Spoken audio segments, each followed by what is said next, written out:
சவுக்கு சங்கர் குற்றச்சாட்டு வருண் ஐபிஎஸ் மீது. மணல் கடத்த அனுமதிப்பதற்கு திருச்சி சரக டிஐஜி வருண்குமார் பெற்று வந்த மாமூல் விபரம்: லாரியில் கடத்த ஒரு லாரிக்கு ஒரு நாளைக்கு 1000 ரூபாய், மாட்டு வண்டியில் கடத்த ஒரு மாட்டு வண்டிக்கு மாதத்துக்கு 1000 ரூபாய், இருசக்கர வாகனத்தில் கடத்த ஒரு வண்டிக்கு மாதத்துக்கு 1000 ரூபாய்.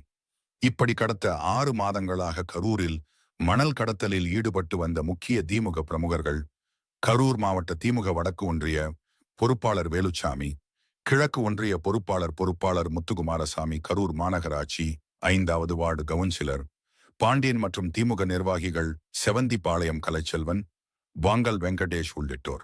இந்நிலையில் இன்று காலை கரூர் சேலம் தேசிய நெடுஞ்சாலையில் உள்ள மண்மங்கலம் பகுதியில் செயல்பட்டு வரும் கரூர் மாவட்ட திமுக பொதுக்குழு உறுப்பினரான காளியப்பன் மணல் சலிப்பகத்தில் 10க்கு மேற்பட்ட மணலுடன் இருந்த லாரிகளையும் மேலும் மணல் ஏற்றுவதற்கு காத்திருந்த 15க்கு மேற்பட்ட லாரிகளையும் வருண்குமார் உத்தரவில் அவரது ஸ்பெஷல் டீம் பறிமுதல் செய்து நிறுத்தி வைத்திருக்கிறது.